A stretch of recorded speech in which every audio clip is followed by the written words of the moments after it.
Okay, thank you everyone for showing up today. This is our second annual Josephine County Board of County Commissioners. In fact, it's the whole county itself, State of the County.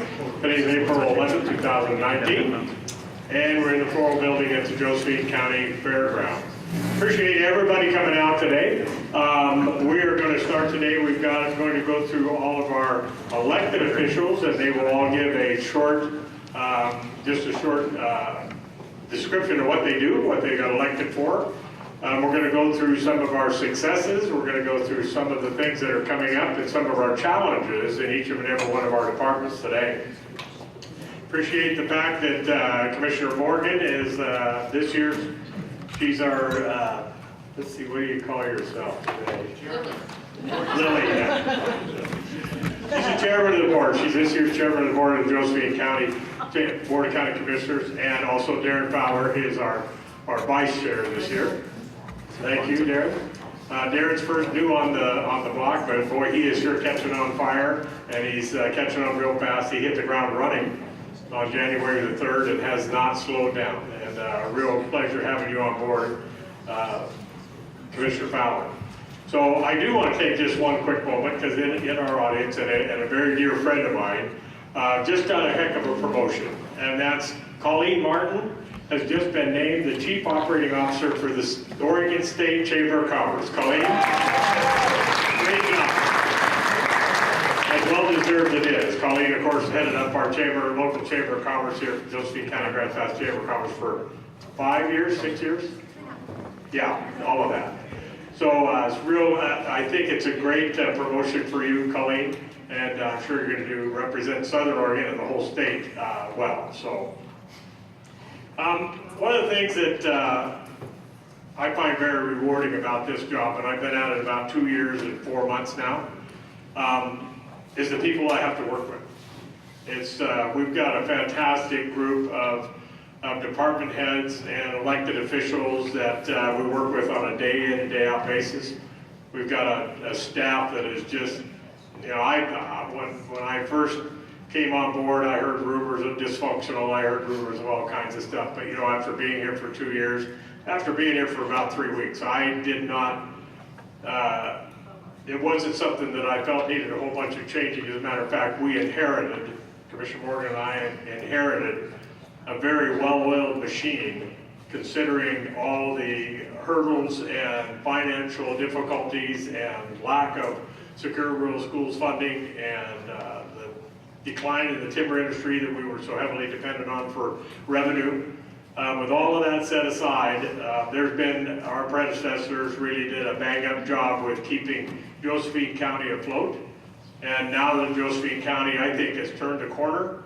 I think our economy has kind of turned the corner. We still don't have timber back, but we're trying to replace that with other things along the line. I think that Josephine County is in very good hands as far as the staff goes, and you will hear from each and every one of our department heads today. It's a real honor to work for Josephine County.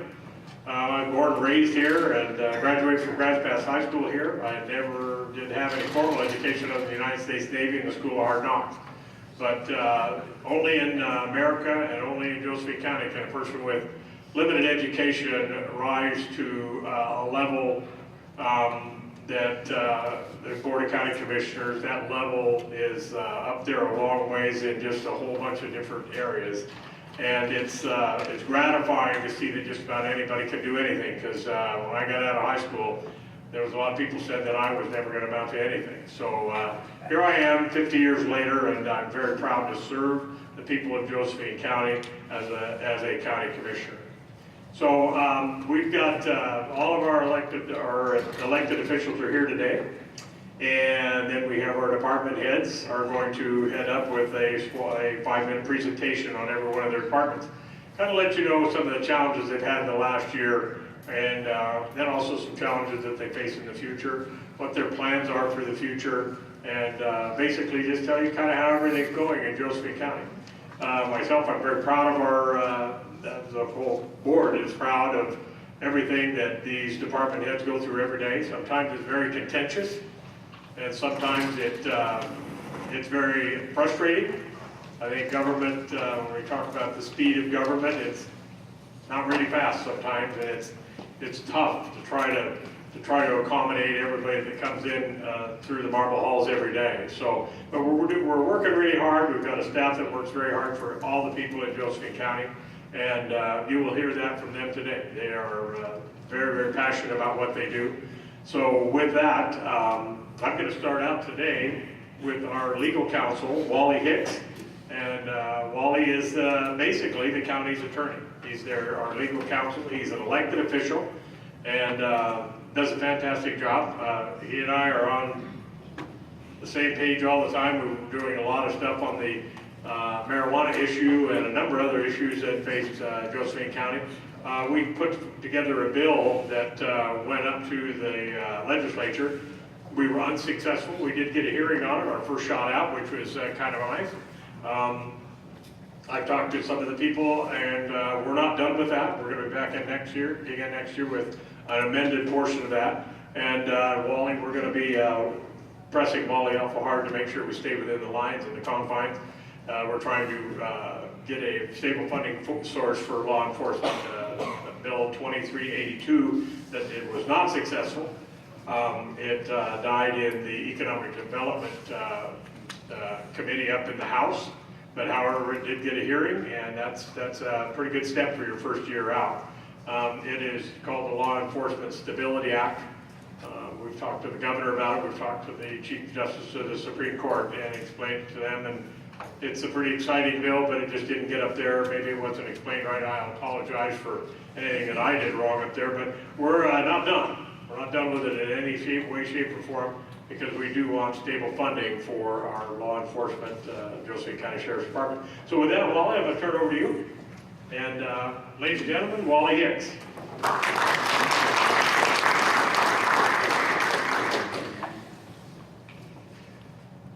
All right, well, let me just talk while we're getting this sorted out. So legal counsel's office consists of 8 people, and we are a real hub of activity throughout the county. At any given time, we are handling matters for just about every county department and many of the elected officials or any others. So in terms of our formal taskings, these are basically the top 4. We do handle routine legal matters. One can imagine that's everything from contracts to dog, animal versus human type of hearings. And I am also the public records officer for the county. It doesn't mean I process every public records request, but according to the state, each government must have a public records officer, and so that's me.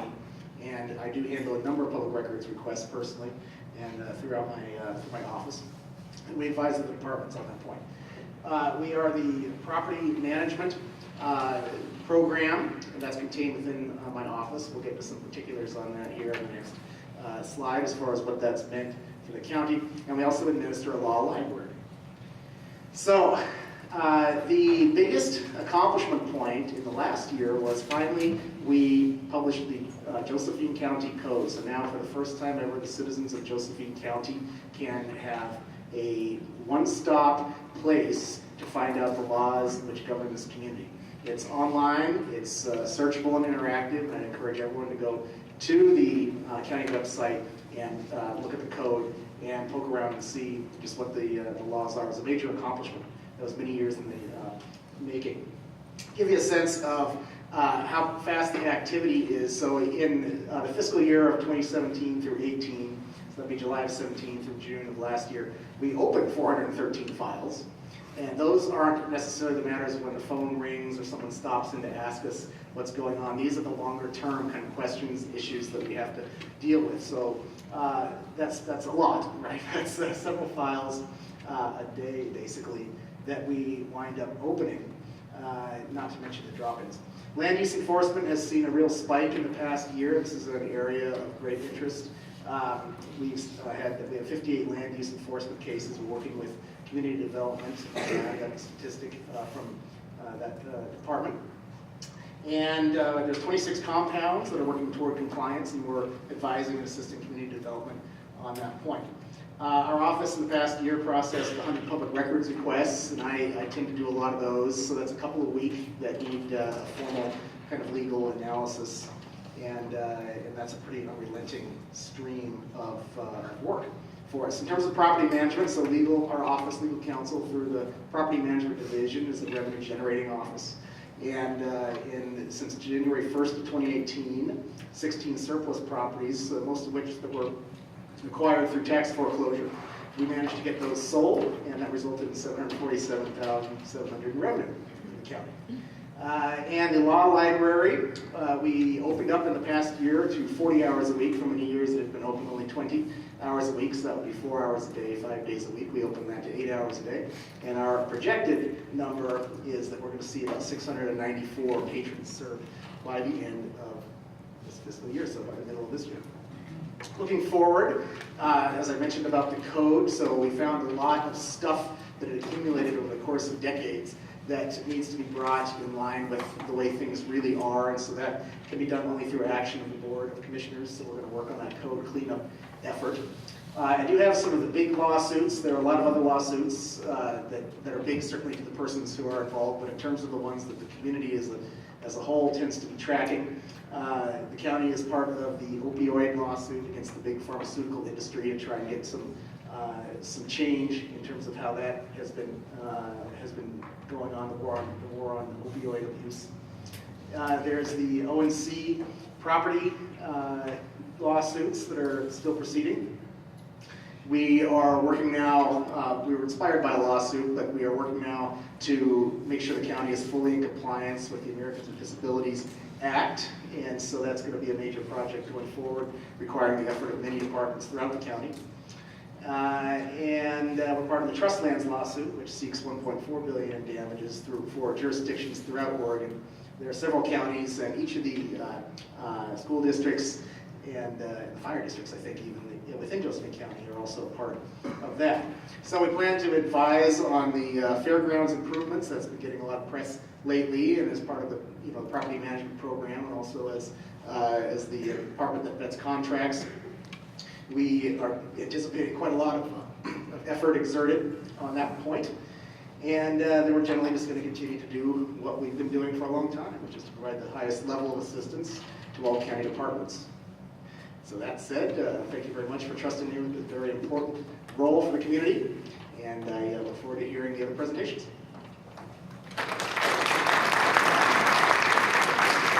Thank you, Wally. And just for to know, legal counsel, district attorney, assessor's office, treasury, tax and collection, sheriff's department. Some of these have liaisons, but most of the time when, like for instance, legal answers to the whole board, they are all elected officials. They are standalone, and but at the same time, we depend heavily on them. And basically, at the end of the day, we control the budget. So next up is Ryan Mulkins, our district attorney. Ryan, glad to see you here today. Thank you, sir.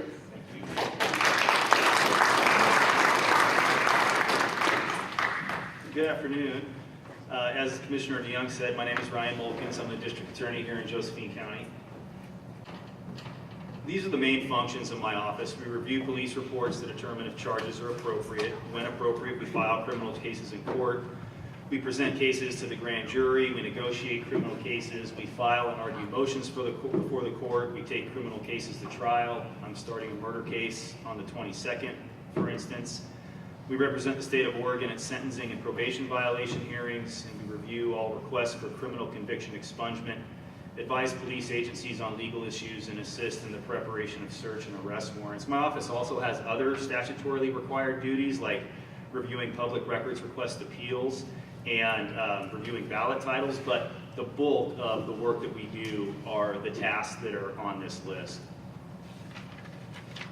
This slide is meant to demonstrate the demand for services from my office by depicting how many cases are referred to my office for prosecution quarterly. So last quarter we had 1,459 cases referred for prosecution, and the quarter before that we had 1,537. I was supposed to have a slide in there that shows the cases that were referred annually, but I submitted it late. Anyway, in fiscal year 2017-2018, we had 5,484 cases referred, and the year before that, we had 5,625. I really wish that I had this slide in here because it would show that the trend over the last few years is more and more cases being referred to my office for prosecution. In my opinion, the increase in cases referred is due to an increased law enforcement presence out in our county. It makes sense that as you have more officers out responding to calls for service, you're going to have more cases referred to your DA's office for prosecution. Unfortunately, that slide is not in here. I apologize for that. This slide depicts how many cases we're filing quarterly. So last quarter, January to March of 2019, we filed 850 cases, new cases, and we filed 880 the quarter before that, as you can see. This slide depicts how many cases we're filing annually. There's the cases referred annually slide. It got put out of order. Anyway, I described that already, so let me move on to the cases filed annually. So last fiscal year, we filed almost 3,000 criminal cases. Out of those 3,000 cases filed is every type of crime you can think of. It's murder, robbery, child abuse, just everything you can imagine. This slide shows the breakdown of how many cases are being sent to my office from the different law enforcement agencies serving the citizens of Josephine County. So last quarter, Grants Pass PD referred 841 cases. Last quarter, the Sheriff's Office referred 215 cases, and the Oregon State Police referred 223. This percentage breakdown stays pretty consistent. So consistently, quarter after quarter, year after year, we're seeing about 60% of our cases come from GPPD and about 15% from the SO, Sheriff's Office, and 15% from the Oregon State Police and other various agencies making up the remainder. I anticipate as the Sheriff is able to get full 24/7 patrols, these percentages are going to change some. Here are some numbers on specific types of cases filed over calendar year 2018. In 2018, we prosecuted 462 cases of driving under the influence, prosecuted 253 cases of assault, 490 theft-related cases, and 183 burglary, robbery, and stolen car related cases. This slide is meant to demonstrate the amount of time and manpower required to handle the caseload that we're dealing with. So in calendar year 2018, my office made 19,060 court appearances. 19,060. All of those 19,060 court appearances require the presence of an attorney. When the court sends you a notice that a case is going to be called, an attorney must be present. Included in those 19,000 court appearances are jury trials, arraignments, status hearings, sentencings, probation violations, etc. Some of these appearances take only a couple minutes. Some of these appearances take several days. My office also has a crime victim services division. My crime victim services division is very busy. In 2018, we distributed 2,026 victim information packets to crime victims, and we requested $922,562 in crime victim restitution. The year before, we requested over $1 million, just barely over $1 million, but that's a lot of crime victim restitution requested on behalf of victims in our county. And positively, my crime victim services office is almost entirely grant funded. The state and federal governments have been very generous in funding crime victim services. I'd like to see them be more generous in funding actual prosecution services, but they are very generous in crime victim services. Now I'd just like to touch on a few of the more notable cases we handled in 2018. We convicted Dwayne Bond for stabbing a man to death at his home in Murphy. Bond was an ex-convict who was a part of a prison gang, and his beliefs associated with that prison gang were part of the motive for his murder, for the murder he committed.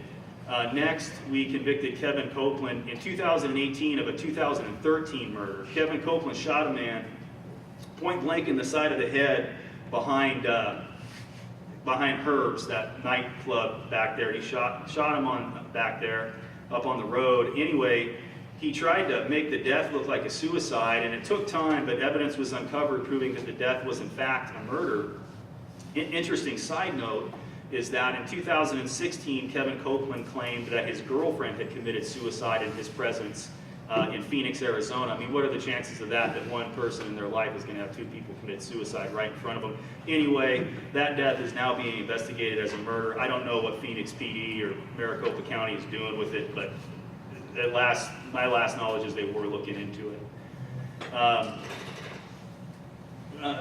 Also, we convicted Terrence Daly for brutally assaulting another man over a dispute. These two are involved in an illegal marijuana export business, and things went bad between them. And then we convicted lifelong drug pusher Robert Simmons for delivery of methamphetamine and heroin. And here's just the photograph showing this is the amount of drugs and other items taken off Mr. Simmons at the time of his arrest. Most of that's tar heroin. And this is just kind of a neat picture showing the Grants Pass PD's drug dog. His name is Match, and it's a bunch of methamphetamine that Match assisted in seizing in a recent drug bust. That's all that white stuff is methamphetamine. My future goals are, as the sheriff is able to get 24/7 patrols out there, he'll be referring more cases to my office for prosecution, and to handle that increase in demand for service, I will need more attorneys to handle the workload and more support staff. So as that increase in demand for service comes to my office, we'd like to increase our capacity to meet that demand. Thank you, everybody, for listening.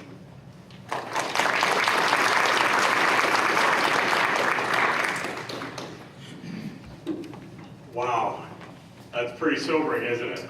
Pretty sobering how busy District Attorney Ryan Mulkins is.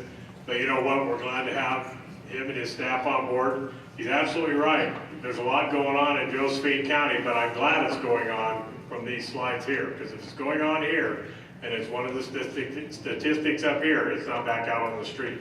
So thank you very much, Ryan Mulkins. Appreciate it. Next up is the Assessor's Office. I'll introduce Connie Roach, who is our elected official. She's a tax assessor, property assessor for Josephine County. Connie?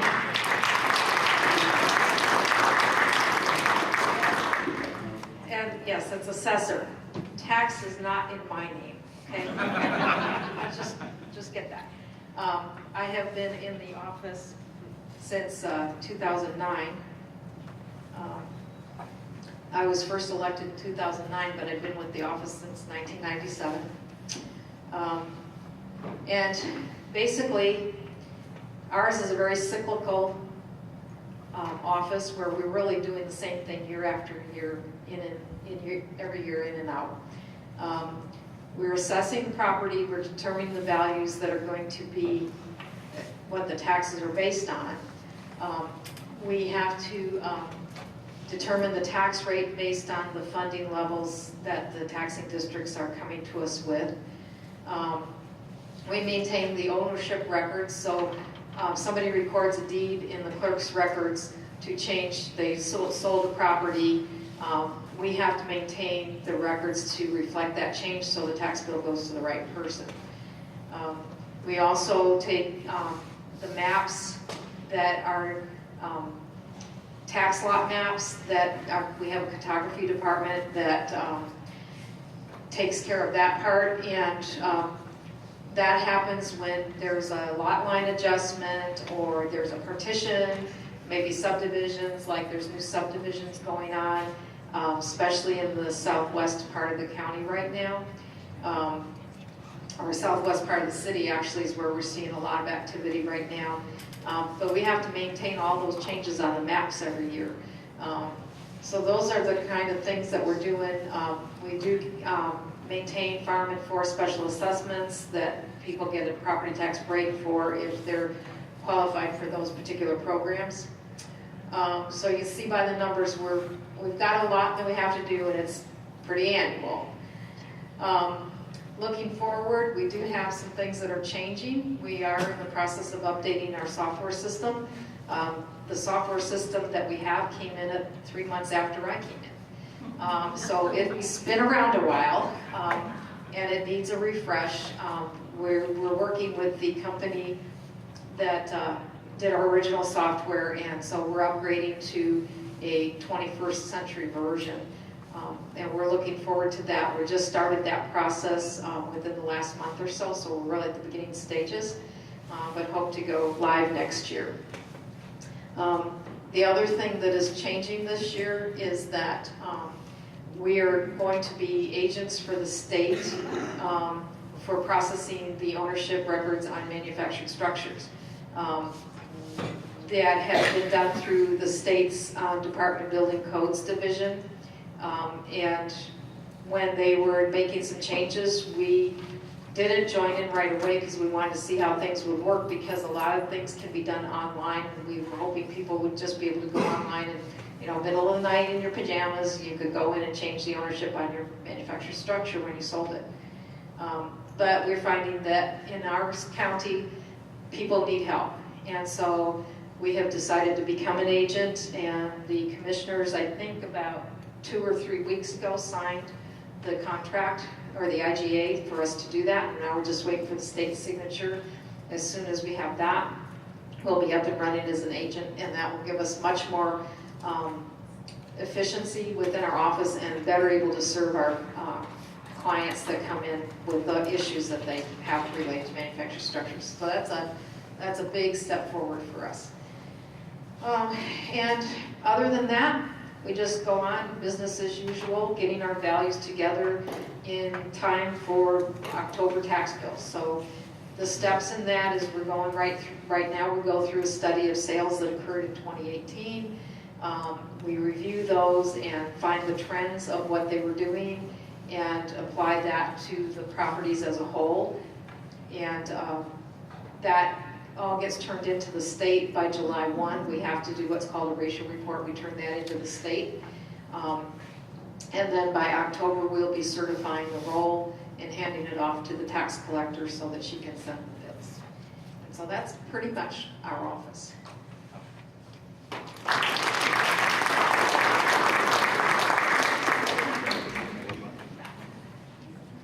And next up is Treasury Tax Collection. Eve Arce, right here. Good afternoon. I'm Eve Arce, the Treasurer and Tax Collector for Josephine County. Tax is in my name. The Treasury's office has 4 full-time employees, including myself. The Treasury is the bank for the county departments. Any money collected in the departments brought to us. We then record it in our financial software, and then in turn, we send it to a commercial bank. Any funds not needed immediately are invested in the short-term markets, following the strict guidelines of the Josephine County investment policy. Treasury also processes tax distributions for 14 districts in Josephine County. We have schools, fire districts, the cities, the county itself, our special districts, and the library. In October 3rd, 2018, assessment certified $79,996,458.17 for us to collect. Of that, Josephine County will get $5.28 million for supporting county services, and the sheriff and the juvenile will get $7.3 million for operating the jail, the juvenile center, and detention center. As of March 31st, 2019, we've collected 93.79% of the current year taxes. We have distributed $78,590,158.46 to all of these districts. On average, by June 30th, we will have collected 96.5% of the taxes levied in the current year. And with the tax department, we mail over 45,000 statements in October each year to property owners. And we also mail about 6,500 postcard reminders for the February and May payments So when people have chosen to make 1/3 payments. These reminder postcards are not required by law, but we do use a service online to keep the costs down so we can provide this valuable service. If taxes become 4 years delinquent, they will be included in a foreclosure proceeding.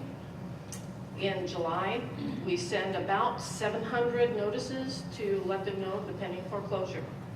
By the time we do a publication in mid-August, we drop that account number down to about 70, and then in October, we need to take judgment. About half of those have already paid out. Then there is a remaining 2 years of redemption that they can pay their taxes to keep their property. And if they don't, usually each year by then, I will have less than 5 properties to deed to the county. Since 1994, I've only had 3 properties that were owner occupied, and there is a statute that allows the owners to petition the Board of County Commissioners to purchase that property back. In the tax office, we work really hard to assist homeowners and property owners to make sure that their taxes are paid, so that foreclosure is the absolute last alternative, that they cannot keep their property. And the tax office, moving forward, we are in conjunction, of course, with assessment, that we will be upgrading and updating our software that is old. Thank you.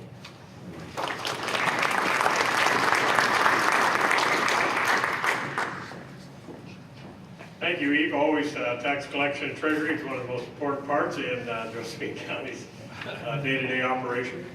Next up is Josephine County Sheriff Dave Daniel, and appreciate you coming along.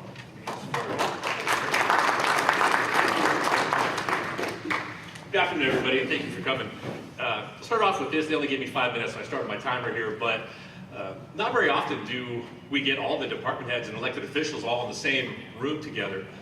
So I just wanted to take just a moment to say, literally, thank you for your partnerships. To each and every one of the elected officials and department heads. It doesn't matter whether it's parks or IT or facilities or all the different departments, legal. We couldn't do at the Sheriff's Office what we do without the support of all those other people. So I appreciate those partnerships and friendships, and let's keep going with that. At that, I'll get into my slide. So look at 2018 is where I want to start. Some pretty good things. We extended our hours of patrol to 12 hours instead of a 10-hour period. You'll see later that 24 is my #1 priority in Josephine County. We put in for, and we were allotted $600,410 into an illegal marijuana task force. It was a grant that we applied for through the Criminal Justice Commission, authorized basically by the governor. And that task force is one of our marquee things. We're only one of 4 counties in the state that were given money to do that, and it's still in the works. We're still hiring. We're still trying to fill positions to get that up and running. Hopefully, I'm looking somewhere mid-grow season this year. We'll be on the road. Jail capacity, as promised, reached 185. Ran into a little bit of hiccup lately with some unscheduled personnel, people leaving, but we reached 185. We have hired in 2018 22 new employees. Now, I'll tell you, in law enforcement, that's not easy. It's very competitive. There's not as many people applying for law enforcement anymore, and they're going, for higher pay, better benefits, things like that. Commissioners helped us with some of that, and it has improved. I can tell you, we just got 5 lateral patrol applications recently, which has never happened in Josephine County that I know of before. Normally, they're brand new and green when they start. So we're still working on that, and that really is it as far as some of the main difficulty for the Sheriff's Office is that hiring. How long does it take to go through a background process to get them to the academy, get them trained so they can work on their own in the field? Patrol, it could take almost up to a year from ground zero, and in corrections, it's 8 to 9 to 10 months depending on the individual. Calls for service in 2018, and this isn't fiscal year, this isn't 17, 18, this is just 18. 23, well, almost 24,000 total calls. Dispatch takes care of some of those. They can filter some of those out. Patrol gets the vast majority at almost 13.5. Marijuana-related incidents, and I tried to track that. I started tracking that actually not 18 but 17 because I wanted to know a little bit of the impact it was having on us. I found out that it didn't work as well as I thought because a lot of the calls that do come in are marijuana related, but they're not specifically attached to a grow site or something to that effect. It could be a stolen car from somebody out of town. It could be, warrants out of a grow, things like that. But nonetheless, it is having an impact on us, this new industry. Animal-related calls, 1,112. I think, if you didn't know, Josephine County Sheriff's Office in early 18 took over the animal care division. And I call them animal care officers, because that's truly what they do. And I think our service in Josephine County has increased a little bit, and we still hold that. I'm still looking for an animal care supervisor right now, after going through 3 rounds of looking at applicants.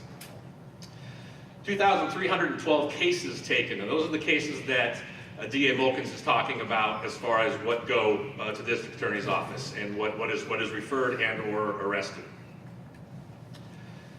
One part of our agency is the civil division, 3,800 civil paper attempts, and that goes anything from restraining, and that's one deputy. That's one deputy that does that. That's anything from restraining orders to stalking orders to evictions, writ of assistance, things like that.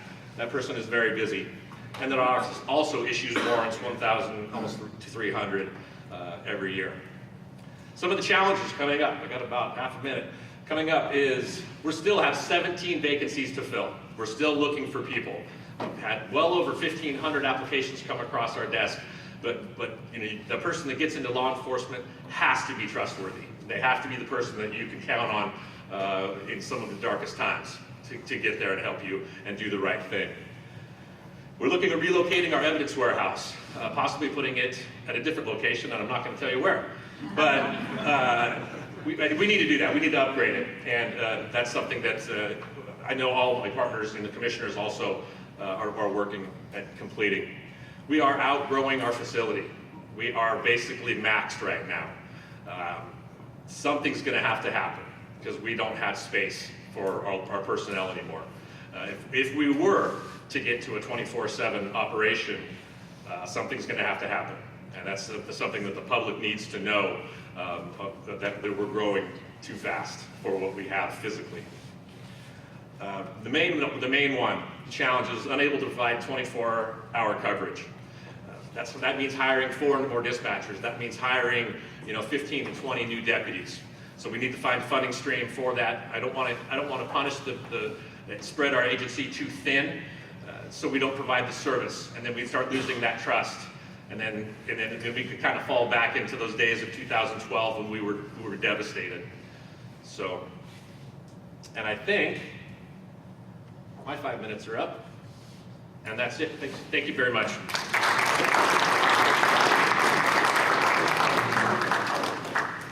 Thank you, Sheriff. Is that your phone? Thank you, sir. Yes, it is.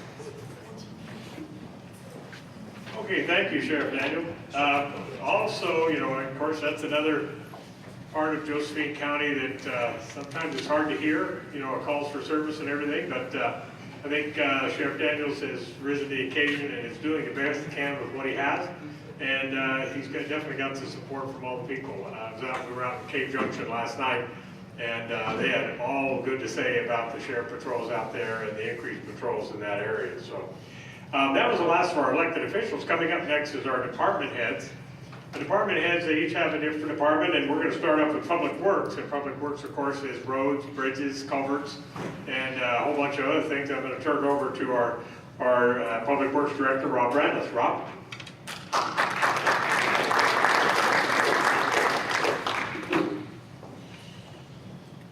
Good afternoon. I am Rob Randles, the Public Works Director. Echo what a few others have said. Thank you all for being here. This is an important part of the local citizenry to get involved. I would encourage you to do the same at budget time.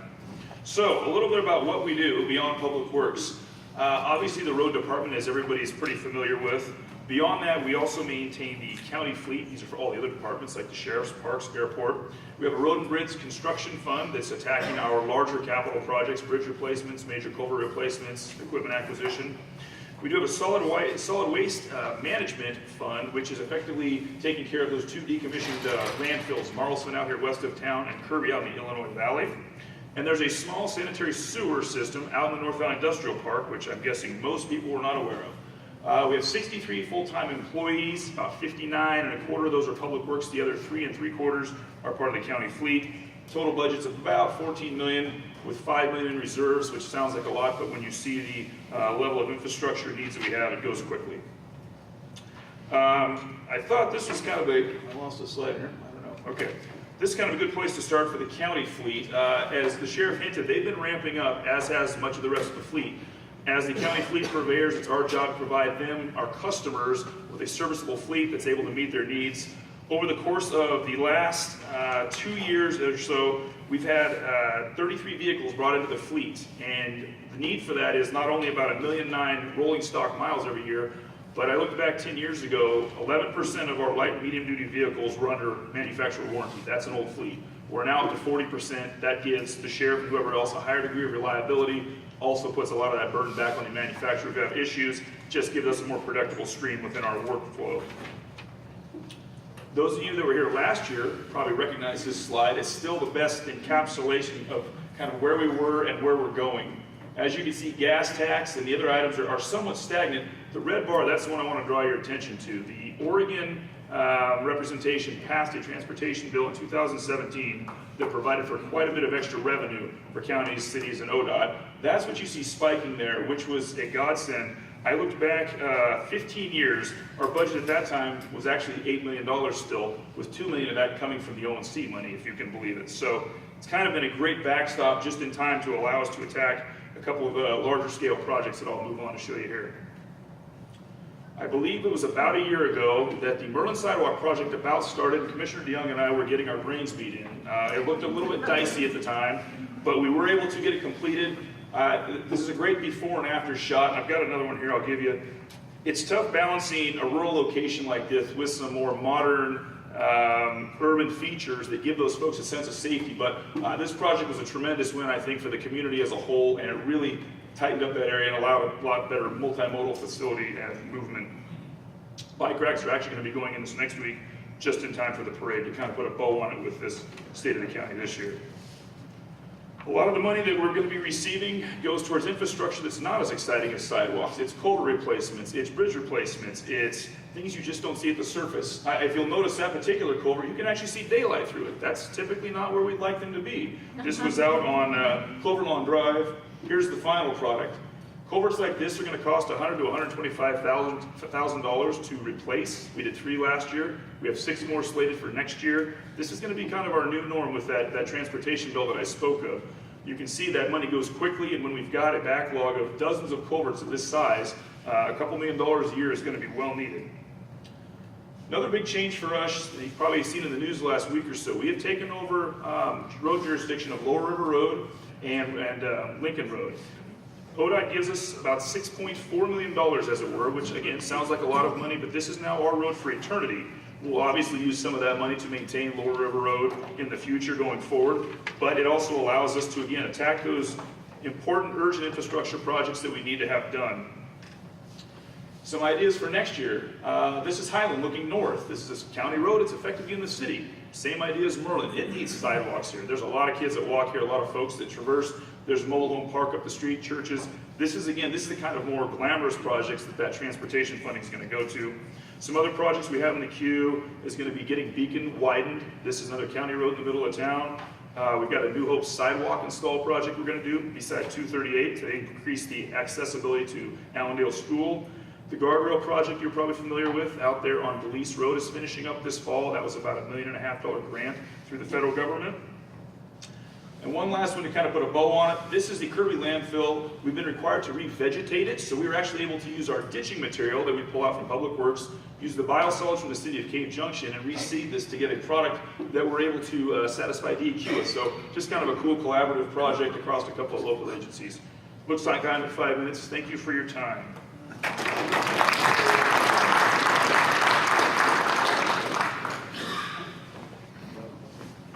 He talks fast, doesn't he? It's a lot going in that amount of time.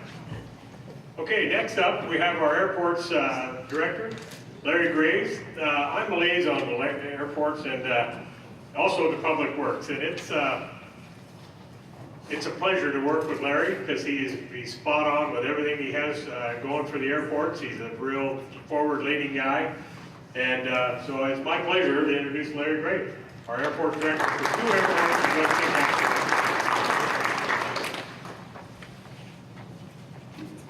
Good evening, and thanks everybody for being here. I am Larry Graves, the director for Josephine County Airports. There are 2 airports in Josephine County, and I always find somebody in the room who did not know that, so I make a point of mentioning that. We have the 2 airports in Grants Pass over near Merlin and also in Cave Junction, about 4 miles south of town. The service to the community is the real reason why we exist, and it's the most important thing about the airports. We provide landing sites for Mercy flights, for CalOr, for Ameriflight, both helicopters and fixed wing for people who are injured or seriously ill and they need to get up to Portland or San Francisco very quickly for medical service. We are a hub for business aircraft. There are about 12 to 15 businesses who use aircraft to further their business interests and to expand their radius of action, reach out and increase their territories. I like to tell the story of a local coffee company who, after 25 years, was about 160 coffee kiosks, and then they started a flight department, and they expanded their reach, and after 3.5 years of operating that flight department, they're double in size. They're 320 coffee kiosks. And they plan to really be expanded quite a bit over the next 5 years. Wildfire fighting. We set up helitack bases every year at both airports, and we're able to fly and quickly get to where the fires are once the managers decide to put them out. And of course, we're a home base for a large number of recreational flyers, private citizens who own their own aircraft or rent them and have learned how to fly, or who are furthering their aviation careers through getting a commercial license or an instrument rating, etc. We are a money magnet for the county. There are several departments that actually bring money into the county, and you'll hear from a few of those in addition to this one. We are a target for federal grants, as Rob talked about, for public works. We're a target for federal grants for runway extensions, for new taxiways, for electrical upgrades for the airports, for lighting, runway lighting, etc. We get millions of dollars. We've brought in millions in federal grant money that puts people to work right here in Josephine County just in the last 5 years. Hundreds of thousands of matching state grants. We are an enterprise fund within the county. That means we take a very minimal, if any, amount of public money from the general fund for our operations. We earn all the money that we spend before we spend it. And we provide lots of work, scores of jobs, probably close to 100 just at the airport itself and in associated businesses in town related to aviation. Last year we received almost $1 million in grants for 3 different projects. We're doing a master plan update to Grants Pass Airport. The photo on the top there is of a brand new taxiway that we just put in on the northeast side of the airport. We've received $250,000 for the completion of a fire suppression system out at the Illinois Valley Airport, and $135,000 to match 2 federal grants and to perform a resiliency study for the Grants Pass Airport. It's really important that we know exactly what we need to do to support the community in the event of a major emergency, such as a giant earthquake or a grid down situation. We've safely conducted more than 35,000 takeoffs and landings at both airports. We built this new parallel taxiway, lots of upgrades at both airports in the last couple of years, and now we have backup generators at both airports so we can remain open at night in the mountains. And interesting. There's a black button. Oh, there's another one there. Huh? Look at that. Okay, I'm finding all kinds of new buttons out here. It's great. I don't do that when I'm flying, though, I promise.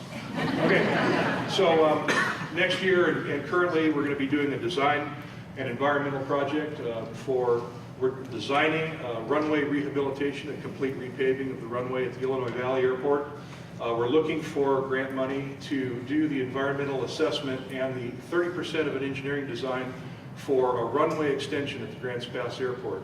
This is not a for sure thing, but we're doing all the things that we need to do right now to be able to qualify for that in the future, because the demand for runway space at the airport is very, very strong. And we have a lot of aircraft that are flying in and out of that airport, especially in the summertime, where it would be a safer situation if we had a much longer runway than the one we have now. So we're looking to do that. We have a new improved instrument approach coming up in the next several months, I think. And we're going to be putting together a building maintenance shop at the Grants Pass Airport so that we can take good care of our equipment that we use to maintain the airports. We just received from the FAA a certificate of excellence for the Illinois Valley Airport for project management, and it's a good small crew. We have just 4 people who are operating the 2 airports for the county, and I'm very proud of all of them. So thank you for your time. And,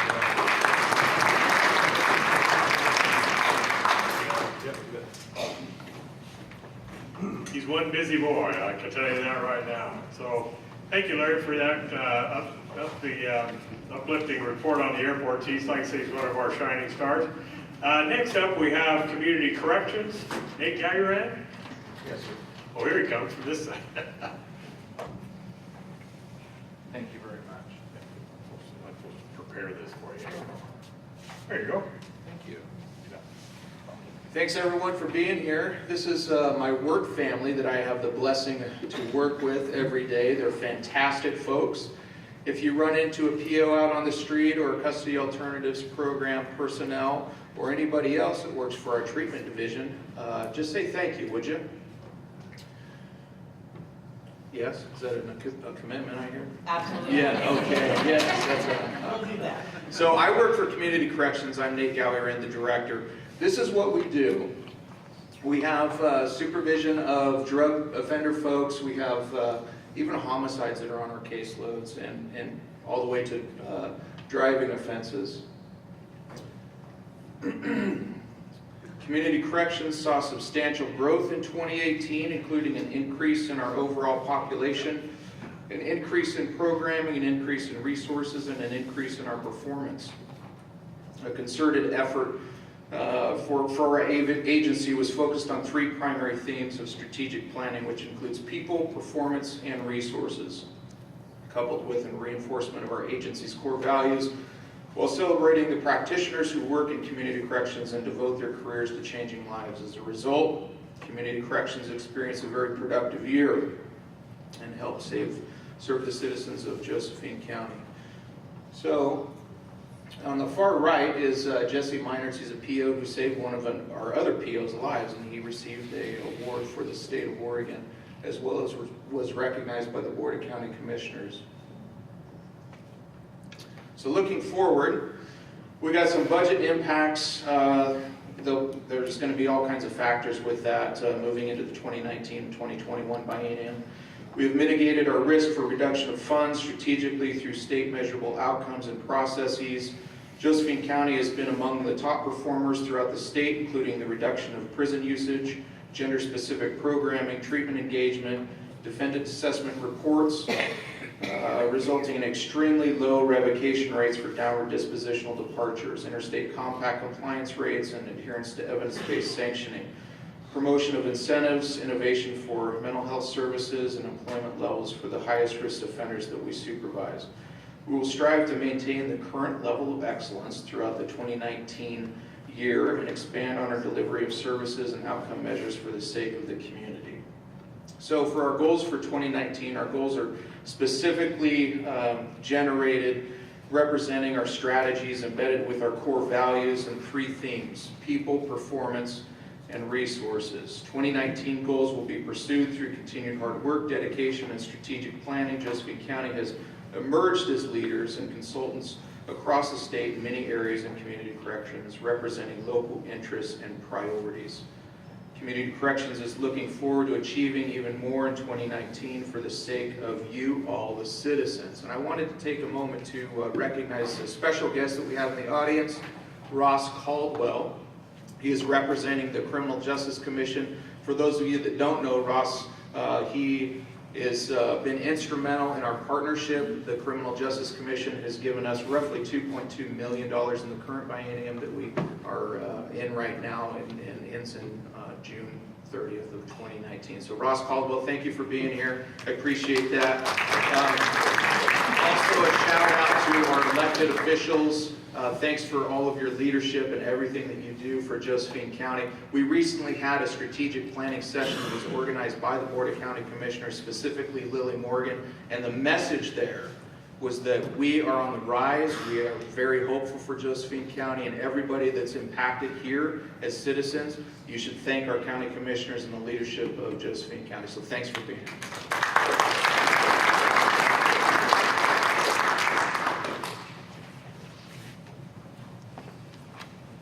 Thank you, Nate. Thank you for everything you do. Gee, he's hard to keep up with.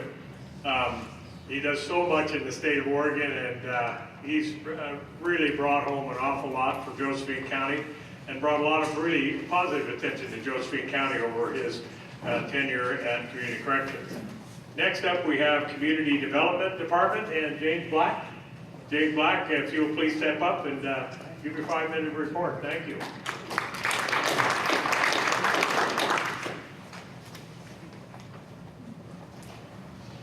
So for the record, I am not Mark Stevenson. He's our current director at this point in time. He's not able to be here today because he's up north taking care of some county business. He asked me to step in and give you a report on our department. So we have three divisions in our department. We have building safety, planning, and code enforcement.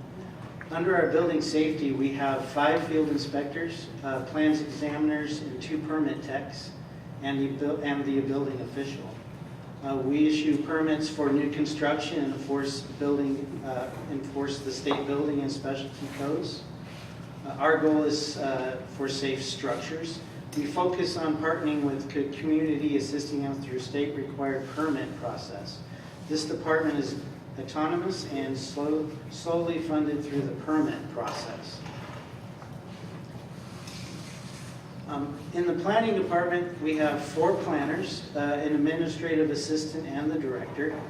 Our goal is for customer service and provide review and permits for all land use applications. We are currently in the middle of hiring a 5th planner to assist with our department. We've been really busy lately. And we have also plan on expanding our hours here shortly within the next month or so to assist the public. That was requested quite often of us. Code enforcement, we have a code enforcement administrator and 1 assistant. Though the priority is code violations, our focus is community outreach and engagement. The code enforcement works with neighborhood watch groups, county sheriff's office, public health, and public health actually assists the code enforcement with the new solid waste program. In the past year, we've clarified and updated our land use code to better serve our constituents. On January 1st, a new land use code was produced. It is currently online on the county's planning website. A very nice program, very easy to use, and we encourage people to use that resource on the web. We have refocused our efforts on better customer service, including lowering our fees and expediting several processes to better serve the public. We have completed our electronic permitting system to serve the community more effectively. That system is known as SmartGov. It allows people to submit permits online through the building department and the planning office. As we move forward for 2019, we're excited about the new year. Community development is continuing to find more efficient and proactive ways to serve the public. Our economy here in Josephine County is growing, and we are clearing the barriers that at times can stifle growth and yet maintain the minimum requirements mandated by state and local code. We are seeking ways by which we can live outside the box and find a better way to serve all those in Josephine County. Over the past year, Mark has informed me that we've seen a $30 million valuation in new housing, renovations, and building additions in Josephine County, which is quite well. That is all I have to provide you today.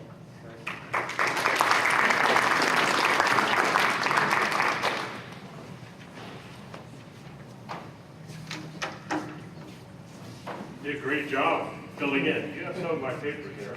Could I? There you go. Here, you can have that. Yeah. Took away my brains here.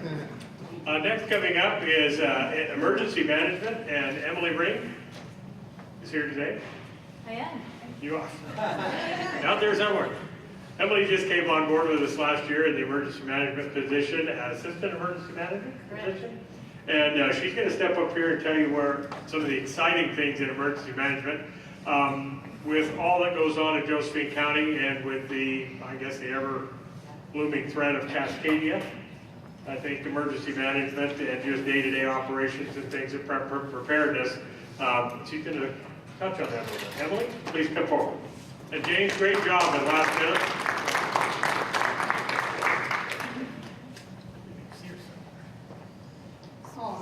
There we go. Hi, everybody. Quick show of hands. How many of you have a 3-day preparedness kit in your home, or your car, or your office?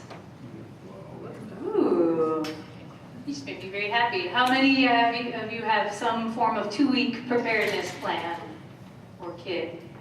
Oh, you're doing better than the general population, so that's exciting. Thank you. In emergency management, within the county, we currently have a core team of 3. It's myself as the assistant, Sarah Ruprecht is the emergency manager for the county, and then we were lucky enough to get an education and outreach coordinator who has joined us. We feel that we operate regionally because a disaster over someone else's county line can quickly become our disaster and vice versa. We believe in supporting each other across county lines, so we try to ally with Jackson County quite a bit. And so we work with the Jackson County Emergency Manager and City of Medford Emergency Manager as well, kind of try to work together as a team and support each other when possible. We are all fairly new to our positions. Our emergency manager had this position a few years ago, but is recently returned to Josephine County. And the rest of us are all brand new as of last year. Last year we worked on a number of things. We had fires and storms. You may remember some fires and storms last year. So there were federal and state emergency declarations and conflagrations that came out of that. Our team building, we are all new to each other, so in order to be a good team for you, we had to get to know each other. That was part of what we did last year. We recently signed an agreement to support emergency services for the city of Grants Pass as well as the county, so that is expanding our workload in a happy way. We started to meet all the city and county folks. If we're going to serve you, we need to know who you are and what you need. So we had a get to know you series of months. We started a Get Ready Rogue campaign. You can see our draft logo up there for the Get Ready Rogue preparedness campaign that we're rolling out for the county, eventually, hopefully, regionally. We are working on continuity of operation plans and upgrading the emergency operation plan for the county as well as the city. That doesn't sound very exciting. Everybody yawns when they hear, oh, great, more planning. However, the purpose of those are to have the conversation ahead of time before something happens.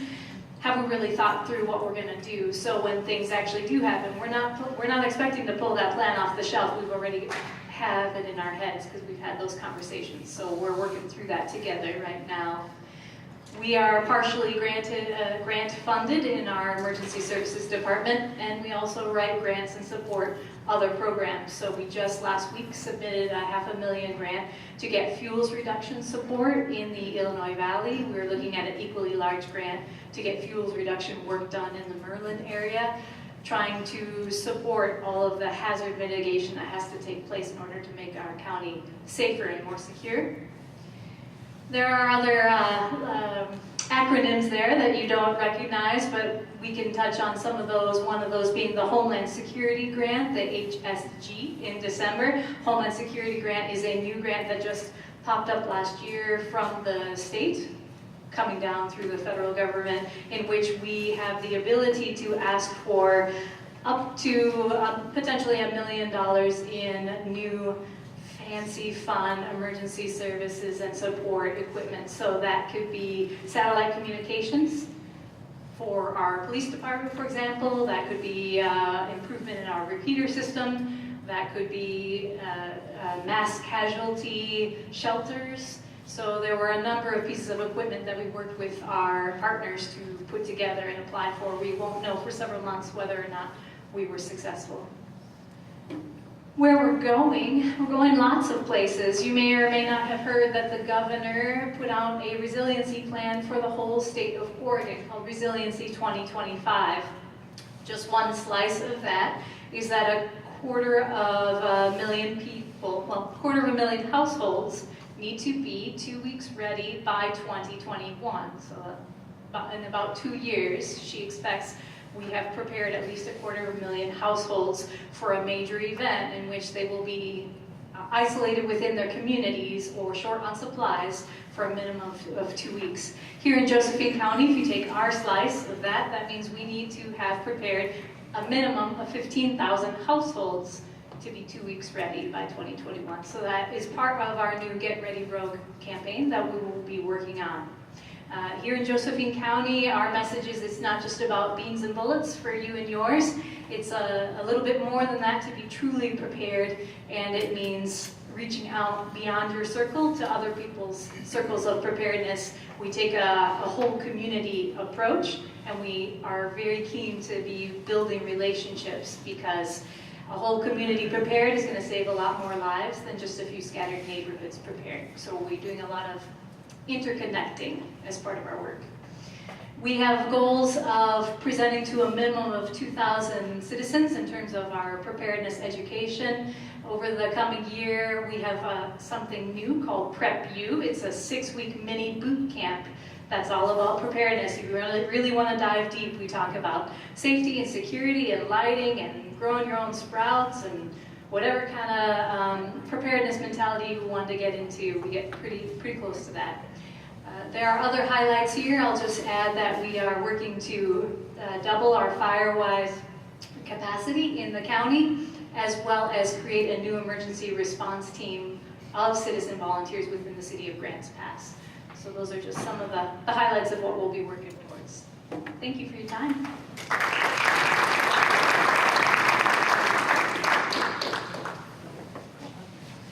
Okay, thank you very much. Next up, Fairgrounds and Event Center, which we're a part of here today. Coming on board for us this year is Tamra Martin. She's been with us about 6 months. 6 months. She took Peggy Anderson's place from last year. So Tamra, I'll turn it over to you.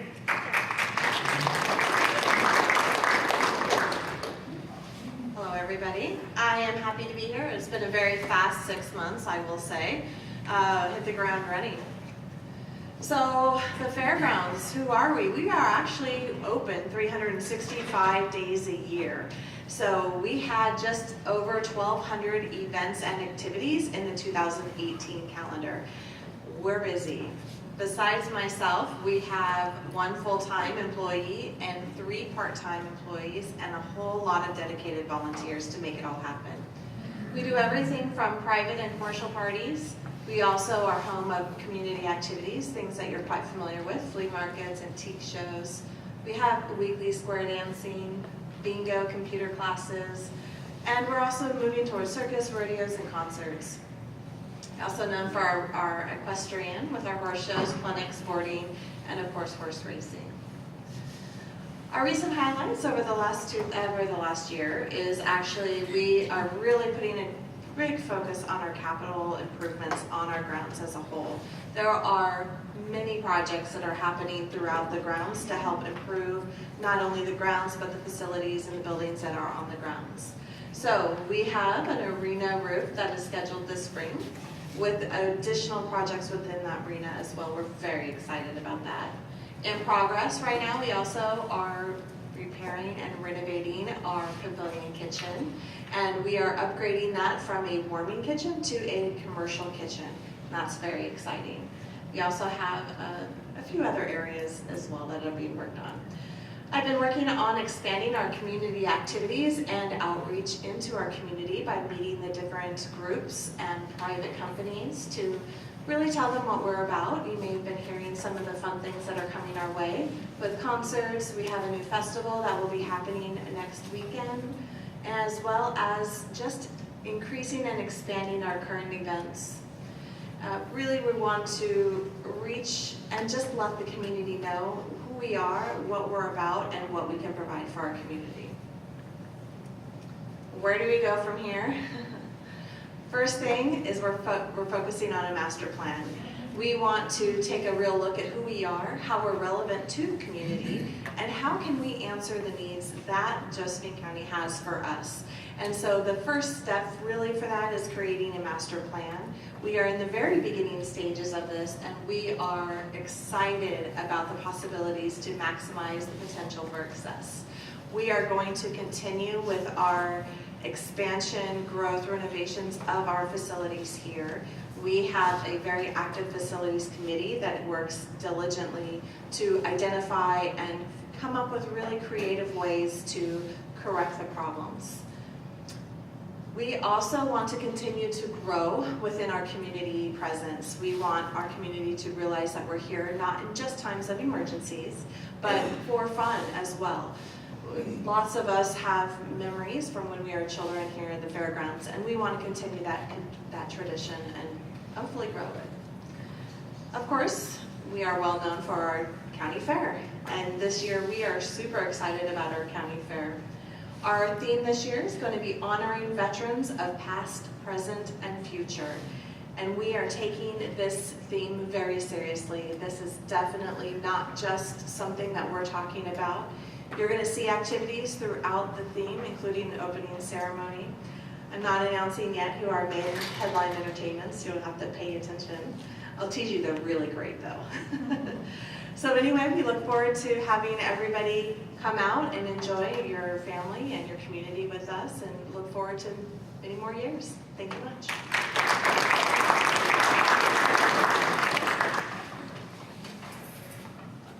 Thank you, Tamra.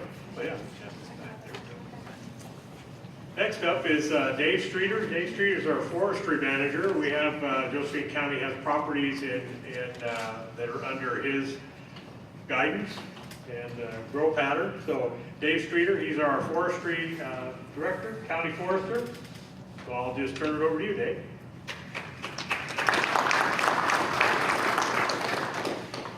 Thank you. And as Sheriff Daniel says, they only give us 5 minutes, so I'm not sure what I'm going to do with the other 4. I'll roll through this pretty quickly. So what do? We manage Josephine County-owned timberlands. Most of our lands were obtained through tax foreclosure over time. And in going forward with that, I follow an ordinance that says, we've got these lands, go maximize the growth on them and go maximize the return off of those lands. In other words, if I go out and we develop a prescription for a piece of land that develops leaders about that tall, when it's capable of doing leaders this tall, I'm not doing my job. So if you take money to the bank, you want to make the most money off of your money, and that's the same thing we do with the timber that we grow on the lands that the county has. The revenues that we raise support 3 different programs, including our own. We support juvenile shelter, veterans, and the CASA program. Looking at our accomplishments for 2018-19, we sold about 9.2 million board feet in the spring of 2018. That is about $3 million more than our sustained sale program of about $6.5 million, and the reason for that was we had very good log markets last spring.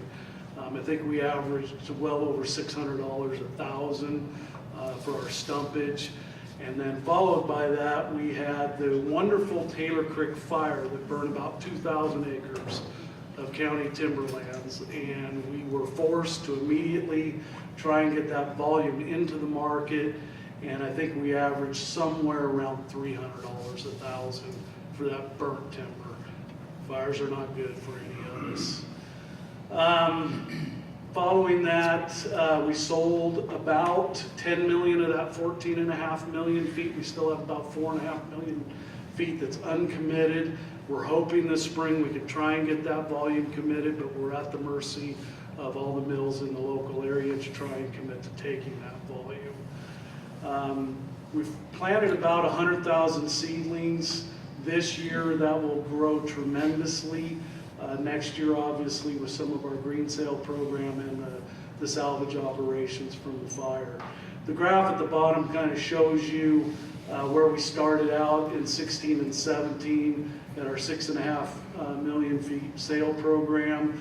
The spike in black on top of the spike in green. The black is not by coincidence, that is burnt timber on there. That over time is going to knock our allowable cut down over time to around the 3.8 to 4 million feet for a long period of time, and that's unfortunate. Looking into the next fiscal year, we're going to continue our salvage operations on committed stuff, obviously try and commit up volumes that we have not committed. We're going to lay out and auction our green sale timber program early in the spring of 20, and then we're going to look for opportunities to reinvest funds from land sales back into productive lands. We haven't made a bunch of money off of this, but we're always looking for opportunity to sell low quality, low site lands that we manage and try to reinvest that money into something that will grow timber for the citizens of the county in the future.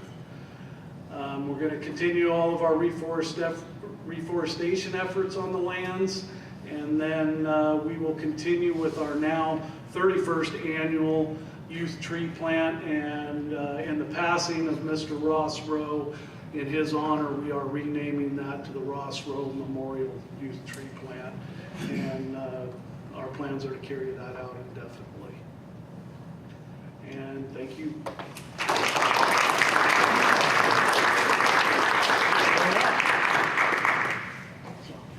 He's a man of few words, but you did get 5 minutes in there, Dave.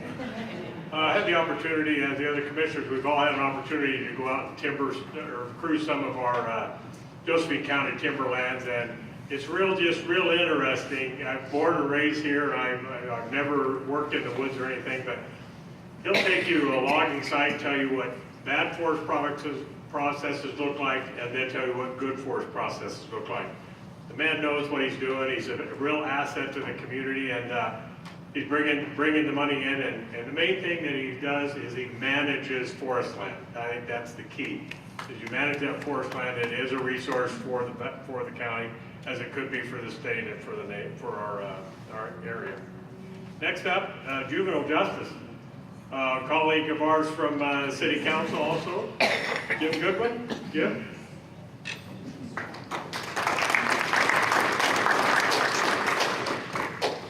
Good evening. Thank you for coming. I'm Jim Goodwin, Director of your Josephine County Juvenile Justice Department.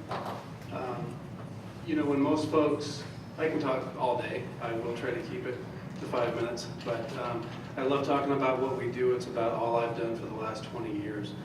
And so what most folks think when you say juvenile justice, they might think of juvenile hall, which is kind of an older model of one of the things that we do. Some folks also understand that we do juvenile supervision in the community, probation services, much like Director Gaoiran said, with the adult offenders, we provide those services for juveniles. But your juvenile justice department, Josephine County, does an awful lot more than that, and that's what we'll get into this evening. So we break it down here into these areas. So court and field services, like I mentioned before, everything that the district attorney does in the adult world for adult offenders going through the court system, we provide that service for juveniles. Everything that community corrections does with relation to supervision of offenders in the community for adults, we provide that for the juveniles through the juvenile department. A couple of services there with the asterisks on them. The reason those were there, in June of 2012, due to budget cuts, we closed the department's secured detention center, the 14-bed detention center, and a 12-bed residential treatment center. Those we were able to reopen in 2018 due to the passage of the May levy, public safety levy, that passed in, was that 2016? 17.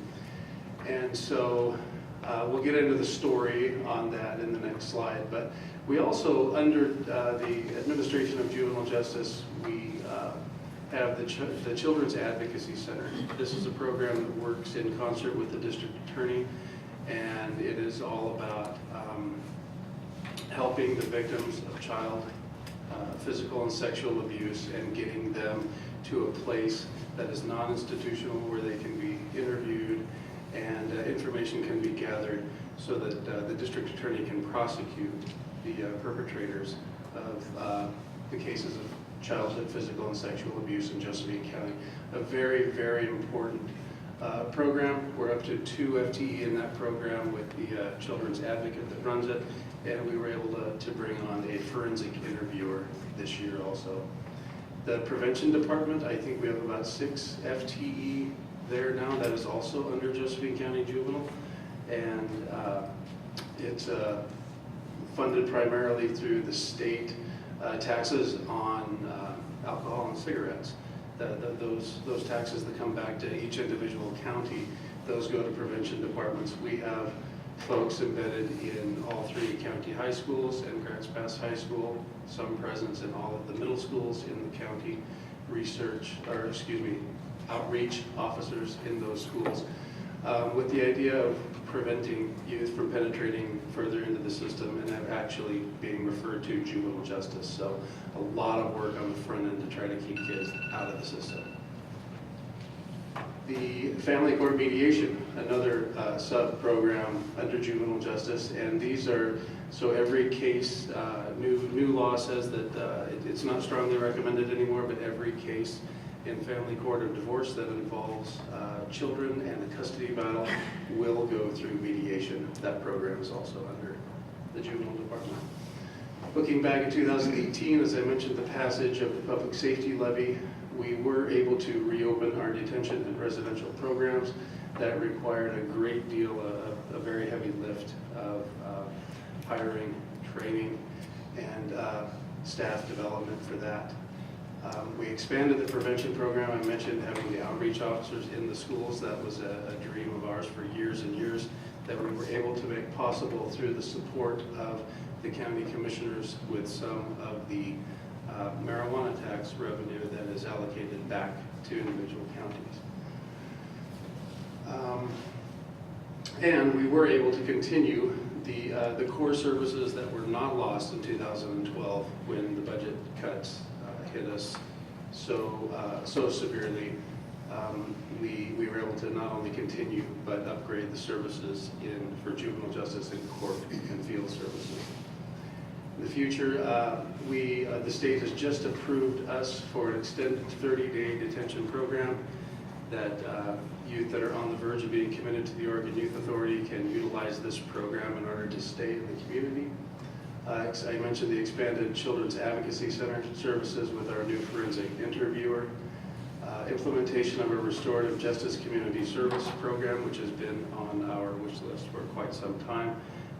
Again, just requiring people that we now have, and the further development of our prevention services in the local schools. There's an awful lot more there than we can do that we're not doing now. That's about all I can say in 5 minutes or less. Thank you.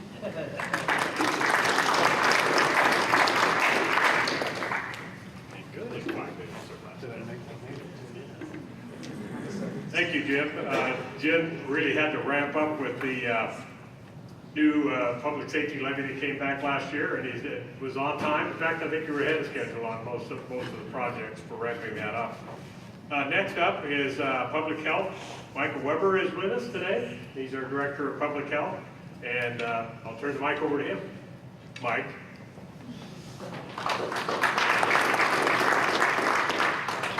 All right. As Commissioner DeYoung said, I'm Mike Weber. I'm the Public Health Director for Josephine County. Now, I apologize now for talking fast, but I have a lot to cover. And despite what Dave thinks, 5 minutes is not a lot of time. So, I want to start by talking a little bit about what we do. Promote and protect the health of all members of our community. At a very high level, that's what it boils down to. Now, given that that is slightly oversimplified, I did ask my staff to provide me some input. What is it they felt was key to our success? What did we do to hit that mission? And what they told me was we track disease, maintain vital records, immunize against disease, and we inspect food services. And then they went on to say, well, supplement healthy food services through WIC, educate on nutrition, reproductive health, contraception, breastfeeding, emergency preparedness, dog licensing, provide medical care through home visit care, STD testing, well woman checkup, nursing care at shelters. We inspect water systems and support well water testing. They went on, but I stopped writing it down because quite frankly I ran out of room. What it boils down to is we're not the biggest department out there, but we do a lot. And I'm very proud of my staff for how seriously and how professionally they take their jobs.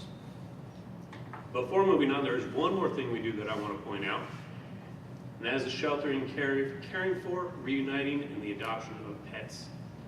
Now, that primarily boils down to dogs and cats. It does include the occasional rabbit, rooster, and even goat. You'll notice that we don't have pictures of those things, though. The reason for that is I only want to put pictures up there of animals that are in the shelter right now in need of a home.